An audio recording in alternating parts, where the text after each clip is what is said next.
Everyone, good evening. उम्मीद करती हूँ आप सभी अच्छे होंगे और स्वस्थ होंगे। स्वागत है आप सभी का सोशियोलॉजी के पीवाईक्यू सीरीज में। ये वीडियो आगामी जो भी एग्जाम होने वाले हैं आपके UGC net, GDC, JIC, UP, PGT, assistant professor के सबके लिए काफी हेल्पफुल है। तो इससे आप लोगों की पीवाईक्यू के क्वेश्चंस की प्रैक्टिस होती है कि एग्जाम में कैसे कैसे क्वेश्चन पूछे गए हैं। देन ये मेरा टेलीग्राम चैनल है और ये मेरा व्हाट्सएप ग्रुप है, अगर आप चाहें तो इसमें ज्वाइन हो सकते हैं। सबसे पहले हमने जो कल मैंने आपको होमवर्क क्वेश्चन दिया था हम उनसे सॉल्व कर लेते हैं, उसके बाद हम आगामी क्वेश्चंस को सॉल्व करेंगे। तो कल मैंने आपको ये क्वेश्चन होमवर्क दिया था, आपको कमेंट बॉक्स में आप लोगों ने आंसर भी बताया। क्वेश्चन था, हर्बर्ट ब्लूमर ने मानव व्यवहार को समझने के लिए किस विधि का प्रयोग किया था। ऑप्शन ए था आगमनात्मक विधि, ऑप्शन बी निम्नात्मक विधि, ऑप्शन सी प्रत्यक्षवाद विधि और ऑप्शन डी गणनात्मक विधि। तो इन्होंने कौन सी विधि का प्रयोग किया था? ऑप्शन ए आगमनात्मक विधि का प्रयोग किया था। ऑप्शन ए इसका राइट आंसर है। ये क्या होती है? ये स्पेसिफिक टू जनरल होती है, विशेष से समान की हो जाती है। हर्बर्ट ब्लूमर ने सिंबॉलिक इंटरेक्शनिज्म, प्रतीकात्मक अंतःक्रियावादी शब्द को क्वाइन किया था। और अगर पूछा जाए प्रतीकात्मक अंतःक्रियावादी शब्द के जनक या फाउंडर कौन है, तो वो कहलाते हैं आपके हर्बर्ट मीड। पर शब्द क्वाइन किसने किया था, उसको गढ़ा किसने था? तो ये गढ़ा था हर्बर्ट ब्लूमर ने। तो ऑप्शन ए इस क्वेश्चन का राइट आंसर होगा। तो चलिए शुरू करते हैं आज की वीडियो, नए क्वेश्चन सॉल्व करते हैं। तो आज का पहला प्रश्न है, एक सीमित क्षेत्र में सामाजिक जीवन का संपूर्ण संगठन क्या कहलाता है? ऑप्शन 1 है समुदाय कहलाता है, ऑप्शन 2 है समिति कहलाता है, ऑप्शन 3 है समूह कहलाएगा और ऑप्शन 4 है संस्था कहलाएगा। तो बताइए, एक सीमित क्षेत्र में सामाजिक जीवन का संपूर्ण संगठन क्या कहलाता है? ये कहलाता था समुदाय। ऑप्शन ए इसका राइट आंसर होगा, ऑप्शन 1 कम्युनिटी कहलाएगा। कम्युनिटी में क्या होती है? वी फीलिंग होती है, हम की भावना पाई जाती है। इसका एक क्षेत्र निर्धारित होता है। नेक्स्ट क्वेश्चन देखिए, किसने जादू को दो प्रकार काला जादू और सफेद जादू बताया है? ऑप्शन 1 है बी मैलिनोव्स्की ने बताया, ऑप्शन 2 है एस सी दुबे ने, ऑप्शन 3 है लूसी मेयर और ऑप्शन 4 है जेम्स फ्रेजल। तो बताइए, काला जादू और सफेद जादू की बात कौन करते हैं? और इस नेम से इनकी पुस्तक भी है, पुस्तक का नाम भी मुझे बताइएगा आप लोग।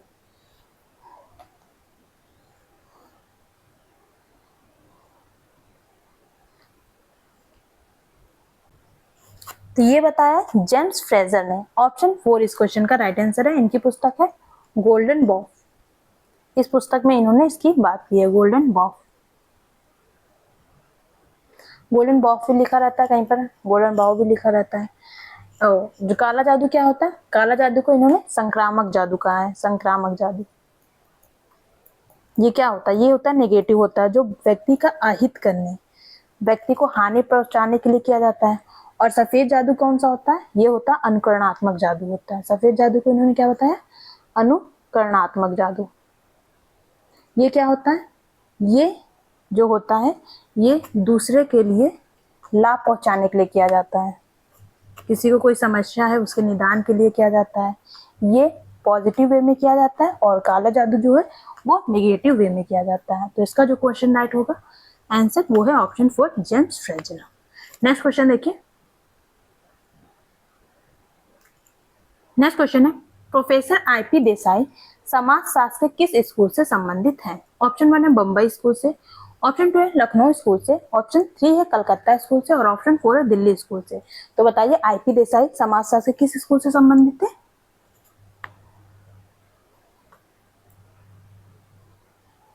तो ये संबंधित है बम्बई स्कूल से। ऑप्शन 1 इसका राइट आंसर है, ऑप्शन 1। नेक्स्ट क्वेश्चन देखिए, निम्नलिखित में से कौन सा युग्म है जो सुमेलित नहीं है?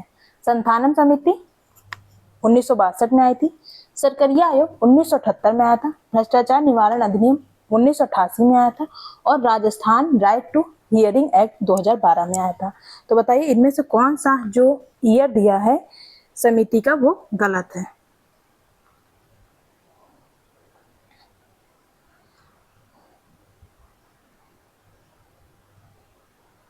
तो इसका जो राइट आंसर है वो होगा ऑप्शन 2। जो सरकरिया आयोग लिखा हुआ है 1978, ये सुमेलित नहीं है। ऑप्शन 2 इसका राइट आंसर है। ये 1978 में नहीं आया था, तो कब आया था? ये आया था 1983 में। कब आया था? 1983 में, सरकरिया कमीशन। नेक्स्ट क्वेश्चन देखिए, संस्कृति के इथोस एवं इडोस पद की व्याख्या किसने की है? ऑप्शन 1 है बी मेलिनोव्स्की ने, ऑप्शन 2 है आर.एच. लॉवी ने, ऑप्शन सी है ए.एल. कोबा ने और ऑप्शन डी है सी क्लोखोन ने। तो बताइए इथोस और इडोस की बात कौन करते हैं?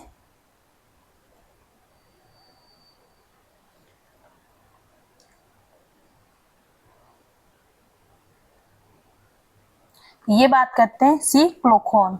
ऑप्शन 4 इस क्वेश्चन का राइट आंसर है, ऑप्शन 4।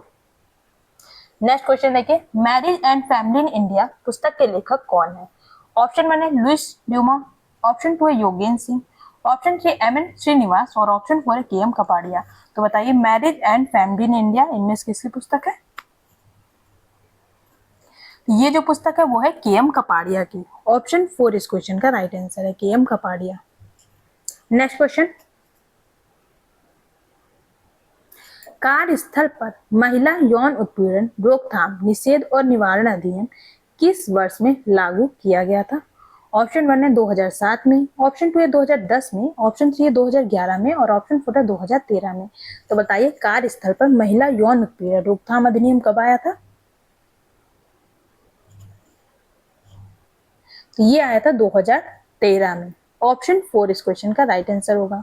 नेक्स्ट क्वेश्चन देखिए, निम्नलिखित में से कौन समाजशास्त्र में वैज्ञानिक अभिमुखन का समर्थन करने वाले विद्वानों में से एक नहीं है? ऑप्शन 1 है आगस्ट कॉम्ट, ऑप्शन 2 है इमानुएल डुर्खिम, ऑप्शन 3 है अल्फ्रेड शूट्स और ऑप्शन 4 है टॉलकट पार्सन।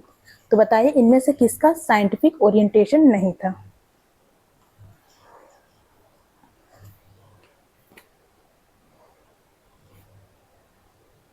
तो ऑप्शन 8 का जो राइट आंसर होगा वो है ऑप्शन 3 अल्फ्रेड शूट्स।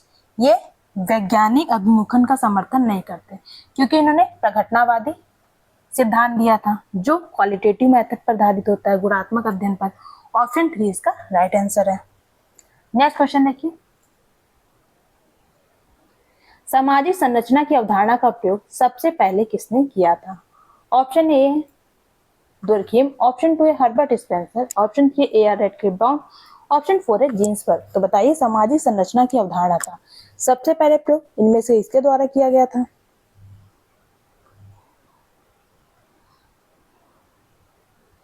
तो इस शब्द का प्रयोग किया गया था हर्बर्ट स्पेंसर के द्वारा। ऑप्शन 2 इस क्वेश्चन का राइट आंसर है। नेक्स्ट क्वेश्चन देखिए, हिंदू उत्तराधिकार संशोधन अधिनियम किस वर्ष पारित हुआ था? हिंदू उत्तराधिकार संशोधन अधिनियम किस बार पारित हुआ था? ऑप्शन 1 है 1956 में, ऑप्शन 2 है 2003 में, ऑप्शन 3 है 2005 में और ऑप्शन 4 है 2009 में। तो बताइए कब आया था?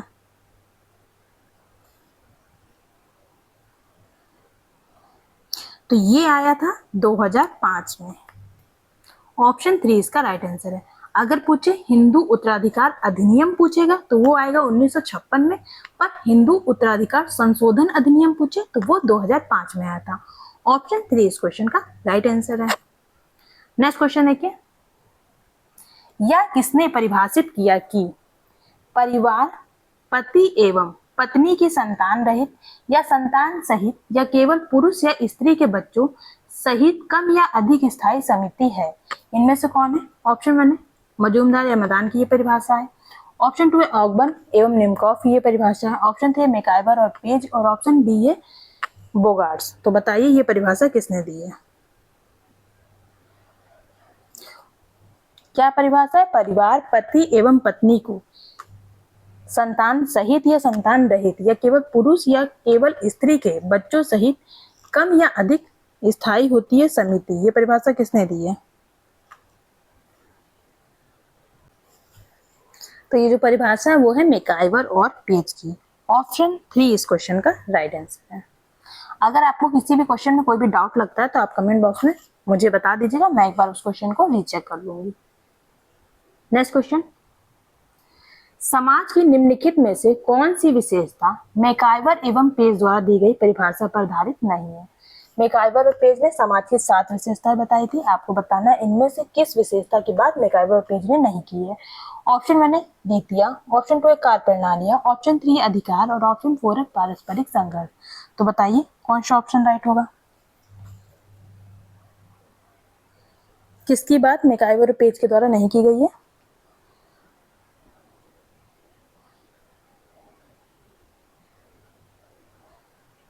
तो ऑप्शन 4 इसका राइट आंसर है। पारस्परिक संघर्ष की जगह इन्होंने पारस्परिक सहयोग की बात की है। ऑप्शन 4 राइट आंसर होगा। नेक्स्ट क्वेश्चन देखिए, स्नोबॉल निदर्शन का उपयोग किया जाता है। कहां पर आप स्नोबॉल सैंपलिंग का प्रयोग करते हैं? ऑप्शन 1 है जब जनसंख्या अधिक होती है। ऑप्शन 2 है जब जनसंख्या बिखरी हुई होती है। ऑप्शन 3 है जब इकाइयों का साक्षात्कार करना कठिन हो जाता है। और ऑप्शन 4 है जब इकाइयों का पता लगाना कठिन हो।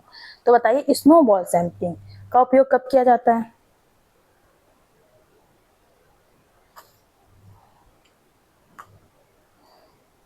तो इसका उपयोग तब किया जाता है जब हमें इकाइयों, जो हमें सैंपल लेना है उसके बारे में कुछ भी ज्ञात नहीं होता, पता नहीं होता। तो ऑप्शन 4 इस क्वेश्चन का राइट आंसर है, जब इकाइयों का पता लगाना कठिन हो, when it is difficult to locate unit। Next question देखिए, कॉम्टे के 3 स्तर के नियम में निम्नलिखित में से कौन सा स्तर शामिल नहीं है? ऑप्शन 1 है तात्विक स्तर। ऑप्शन 2 है धार्मिक अवस्था। ऑप्शन 3 है सत्ता मूलक अवस्था। और ऑप्शन 4 है प्रत्यक्ष अवस्था। तो बताइए इनमें से किस लॉ ऑफ 3 स्टेजेस जो इन्होंने दिया था, किस अवस्था, किस स्टेज की बात ऑगस्ट कॉम्ट के द्वारा नहीं की गई है? तो इसमें इन्होंने मेटाफिजिकल स्टेट तात्विक अवस्था की बात की है, थियोलॉजिकल स्टेट धार्मिक अवस्था की भी बात की है, और पॉजिटिविस्टिक स्टेट प्रत्यक्षवाद की भी बात की है। पर सत्तामूलक अवस्था ऑन्टोलॉजिकल स्टेट इसकी बात इन्होंने नहीं की है। तो ऑप्शन 3 इस क्वेश्चन का राइट आंसर है। नेक्स्ट क्वेश्चन देखिए, निम्नलिखित में से आदर्श प्रारूप की एक विशेषता कौन सी है? ऑप्शन 1 है या अनुमान विषयक है। ऑप्शन 2 है या एक विचारधारा है। ऑप्शन 3 है या एक विश्लेषणात्मक प्रिंट है। और ऑप्शन डी है या एक विवेकी ब्लूप्रिंट है। तो बताइए आदर्श प्रारूप आइडियल टाइप की विशेषता इनमें से कौन सी है? तो ये एक प्रकार का एनालिटिकल प्रिंट होता है। इट इज एनालिटिकल प्रिंट या एक विश्लेषणात्मक प्रिंट है। ऑप्शन 3 इस क्वेश्चन का राइट आंसर है। नेक्स्ट क्वेश्चन देखिए, निम्नलिखित में से कौन सा युग सुमेलित नहीं है? ऑप्शन 1 दिया है पेरेटो ने द माइंड एंड सोसाइटी पुस्तक लिखी है। ऑप्शन 2 है ऑगबर्न ने सोशल चेंज पुस्तक लिखी है। लिंटन ने द स्टडी ऑफ मैन पुस्तक लिखी है। और ऑप्शन 4 है अ हिस्ट्री ऑफ चेंज, ये टैनबी की पुस्तक है। तो बताइए इनमें से कौन सी पुस्तक मैच नहीं खा रही है थिंकर से?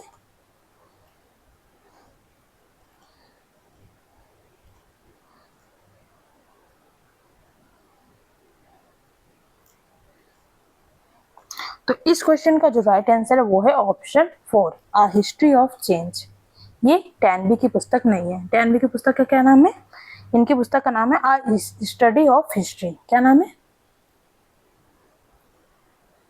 अ स्टडी ऑफ हिस्ट्री, ये इनकी पुस्तक का नाम है। मिलते जुलता लिखा है, थोड़ा सा चेंज कर दिया है। नेक्स्ट क्वेश्चन देखिए,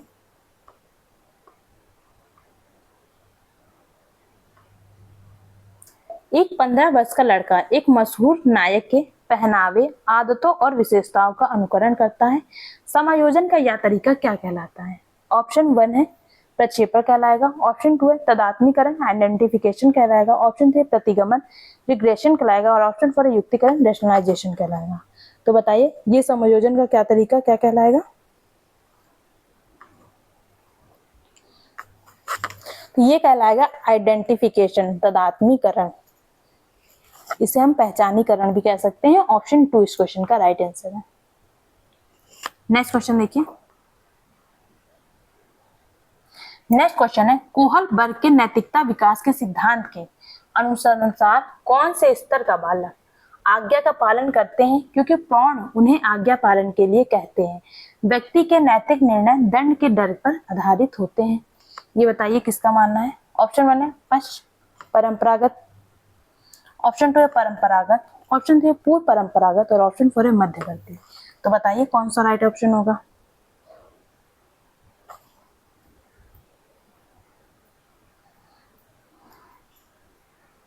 तो ये मानना है पूर्व परंपरागत, प्री कन्वेंशनल अप्रोच का। ऑप्शन 3 इस क्वेश्चन का राइट आंसर है। नेक्स्ट क्वेश्चन देखिए,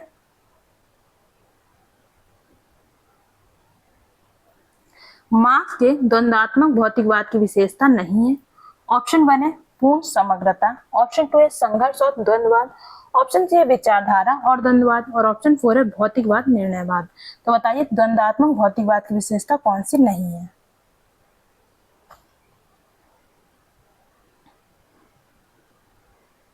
तो विचार और द्वंद्ववाद की बात ये मार्क्स ने नहीं की है। ये किसने की है? ये बात की है हीगल ने।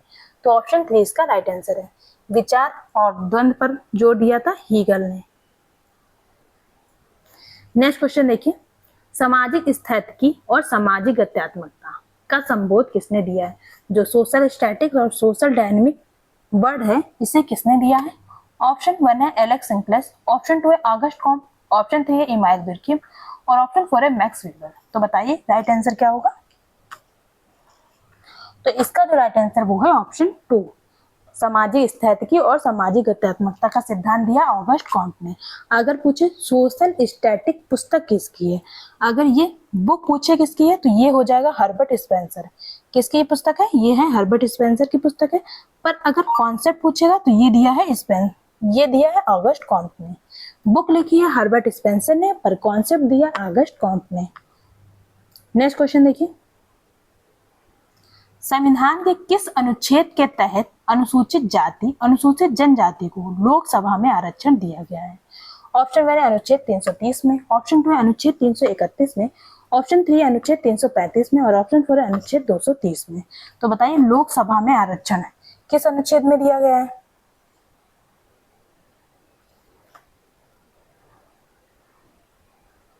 तो ये दिया गया अनुच्छेद 330 में। ऑप्शन 1 इस क्वेश्चन का राइट आंसर है। अनुच्छेद 335 में ये नौकरी में आरक्षण दिया गया है। ये नौकरी के आरक्षण की बात करता है। नेक्स्ट क्वेश्चन देखिए,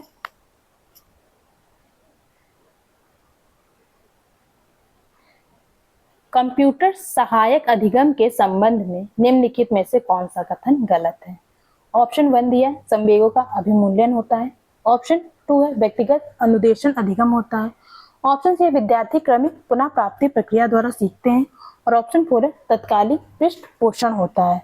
तो बताइए कंप्यूटर के बारे में इनमें से कौन सा स्टेटमेंट गलत लिखी हुई है?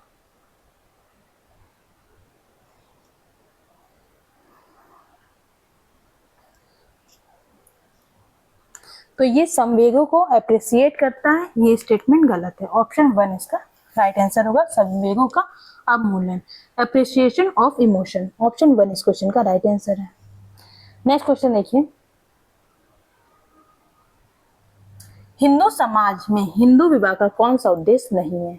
ऑप्शन 1 है प्रजा, ऑप्शन 2 है वैध समझौता, ऑप्शन 3 है रति, और ऑप्शन 4 है धार्मिक कर्तव्य। तो बताइए इनमें से हिंदू विवाह का कौन सा उद्देश्य नहीं है? तो सबसे पहले हिंदू विवाह का उद्देश्य धर्म, उसके बाद प्रजा, और उसके बाद रति। तो इसका जो राइट आंसर है वो है ऑप्शन 2 वैध समझौता। ये हिंदू समाज में हिंदू विवाह का उद्देश्य नहीं है। ऑप्शन 2 राइट आंसर होगा। नेक्स्ट क्वेश्चन देखिए, मॉडॉक के अनुसार तृतीयक नातेदारों की संख्या कितनी होती है? ऑप्शन 1 है 33, ऑप्शन 2 है 81, ऑप्शन 3 151, और ऑप्शन 4 है 171। तो बताइए तृतीयक टर्सरी किनशिप में कितने लोग शामिल होते हैं?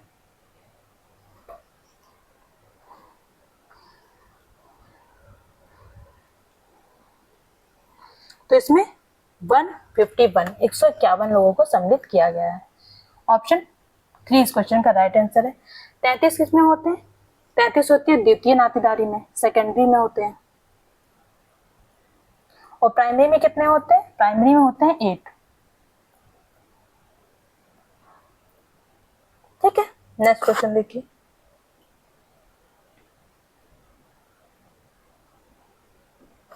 अध्यापक की अभिवृत्ति और व्यवहार शिक्षा मनोविज्ञान के निम्नलिखित में से कौन से क्षेत्र से मुख्यतः संबंधित है? ऑप्शन 1 है अधिगमकर्ता से, ऑप्शन 2 है अधिगम प्रक्रिया से, ऑप्शन 3 है अशिक्षण प्रक्रिया से, और ऑप्शन 4 है अधिगम परिस्थिति से। तो बताइए इस क्वेश्चन का राइट आंसर क्या होगा? जिन लोगों को हिंदी थोड़ा टफ लग रही है वो आप लोग इंग्लिश क्वेश्चन पढ़ लीजिए, क्योंकि मैं अगर दोनों पढ़ूंगी तो टाइम ज्यादा लग जाएगा। ये कहलाता है शिक्षण प्रक्रिया, टीचिंग प्रोसेस। ऑप्शन 3 इस क्वेश्चन का राइट आंसर होगा।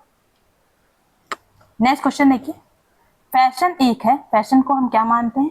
ऑप्शन 1 है सामाजिक मूल्य, सोशल वैल्यू है। ऑप्शन 2 है सामाजिक स्थिति है, सोशल पोजीशन है। ऑप्शन 3 है सामाजिक प्रथा है, सोशल कस्टम है। और ऑप्शन 4 है सामाजिक मानदंड है। तो बताइए क्या है फैशन?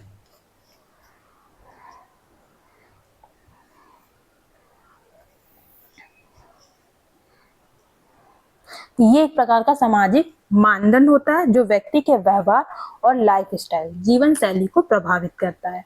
ऑप्शन 4 इस क्वेश्चन का राइट आंसर है, सोशल नॉर्म, सामाजिक मानदंड। नेक्स्ट क्वेश्चन देखिए, निम्नलिखित में से किसने सामाजिक स्त्रीकरण के प्रकारवादी सिद्धांत की व्याख्या की है? ऑप्शन 1 है कार्ल मार्क्स, ऑप्शन 2 है डेविस और मूर, ऑप्शन 3 है मैक्स वेबर और ऑप्शन 4 है ईओ राइट। तो बताइए सामाजिक स्त्रीकरण के प्रकारवादी सिद्धांत की व्याख्या इनमें से कौन करते हैं?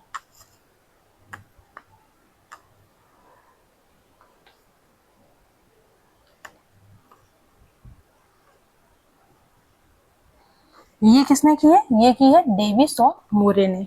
ऑप्शन 2 इसका राइट आंसर है। नेक्स्ट क्वेश्चन देखिए, प्रणाली के उपागम के प्रणाली विश्लेषण पद में निम्नलिखित में से कौन सा कार्य सम्मिलित होता है? ऑप्शन 1 है उपयुक्त उपकरण रणनीतियों का चयन, ऑप्शन 2 है प्रणाली के तत्वों की पहचान और उनका संगठन, ऑप्शन 3 तत्वों का जोड़ तोड़ कार्य और साधन, और ऑप्शन 4 है प्रक्रिया नियंत्रण। तो बताइए प्रणाली उपागम में क्या सम्मिलित होता है?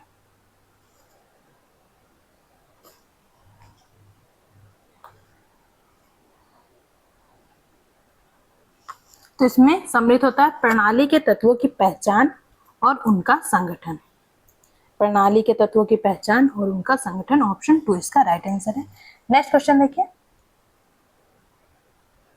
निम्नलिखित में से कौन से मॉडल में सिंटैक्स उदाहरणों के प्रस्तुतिकरण से उनके परीक्षण और नामकरण अवधारणाओं तक के अनुप्रयोग हेतु आगे बढ़ती है?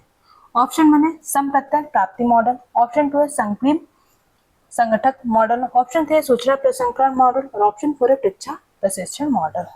तो बताइए कौन सा मॉडल होगा इसमें?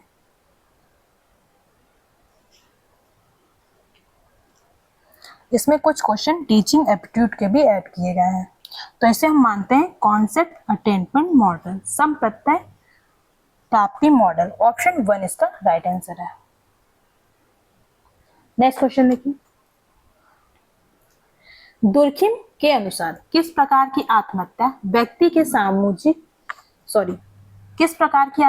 व्यक्ति के सामाजिक समूह में अत्यधिक एकीकरण का परिणाम होती है? ऑप्शन 1 है असामाजिक, ऑप्शन 2 है अहमवादी, ऑप्शन 3 है अपराधवादी और ऑप्शन 4 है अप्रतिमानित। तो बताइए जब व्यक्ति का समूह में अत्यधिक एकीकरण होता है तो व्यक्ति किस प्रकार की आत्महत्या करता है?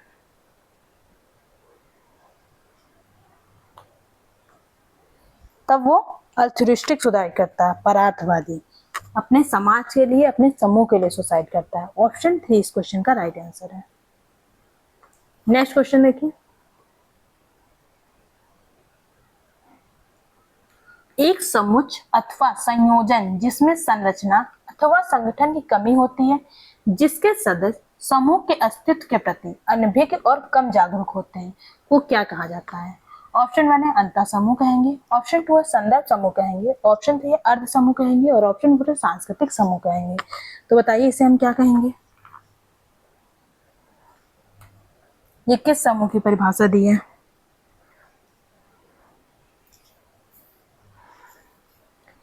एक समुच्चय अथवा संयोजन जिसमें संरचना और संगठन की कमी होती है, जिसके सदस्य समूह के अस्तित्व के प्रति अनभिज्ञ या कम जागरूक होते हैं। तो इसे हम कैसे मानेंगे? तो इसे हम देखेंगे अर्ध समूह के रूप में, क्वासी ग्रुप के रूप में। ऑप्शन 3 इस क्वेश्चन का राइट आंसर है, अर्ध समूह क्वासी ग्रुप। नेक्स्ट क्वेश्चन देखिए, निम्नलिखित में से कौन सा विद्वान समाजशास्त्र के समन्वयात्मक संप्रदाय से संबंधित नहीं है? ऑप्शन 1 है इमाइल दुर्खिम, ऑप्शन 2 है पी.ए. सोरोकिन, ऑप्शन 3 है एम. जिन्सबर्ग और ऑप्शन 4 है एफ. टोनिस। तो बताइए सिंथेटिक जो सोशियोलॉजी ऑफ स्कूल है उससे कौन सा समाजशास्त्र संबंधित नहीं है?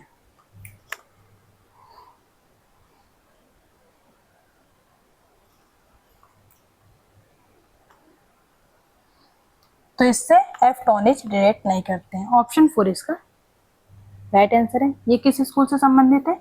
ये संबंधित है फॉर्मल स्कूल। नेक्स्ट क्वेश्चन देखिए।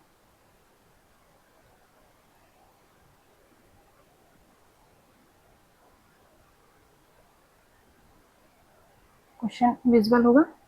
इसमें दो कथन दिए गए हैं। पहला कथन दिया गया है द्वितीका कैश मेमोरी इज फास्टर। ये कंप्यूटर क्वेश्चन है तो इसे हम लोग छोड़ देते हैं। नेक्स्ट क्वेश्चन आप लोग देखिए। निम्नलिखित में से कौन सा संवेग का कार्य नहीं है? इनमें से कौन सा संवेग मतलब भावनाओं का कार्य कौन सा नहीं होता है? ऑप्शन 1 है अनुभूतियों को असंगठित करना, ऑप्शन 2 है सामाजिक अंतःक्रियाओं को विनियमित करना, ऑप्शन 3 है आंतरिक द्वंद्वों को जगाना और ऑप्शन 4 है व्यक्तियों के लक्ष्यों की ओर निर्देशित करना। तो बताइए कौन सा ऑप्शन सही होगा? इनमें से कौन सा संवेग इमोशन का काम कौन सा नहीं होता है? तो इसका काम अनुभूतियों को असंगठित करना नहीं होता है। ऑप्शन 1 इसका राइट आंसर है। उम्मीद करती हूँ आपको वीडियो अच्छी लगी होगी। ये आपका जो क्वेश्चन है समाजशास्त्र में नातेदारी के संरचनात्मक सिद्धांत को किसने प्रारंभ किया? ऑप्शन 1 है मॉर्गन ने, ऑप्शन 2 है आंद्रे डेटे ने, ऑप्शन 3 है इरावती कर्वे ने और ऑप्शन 4 है टाइलर ने।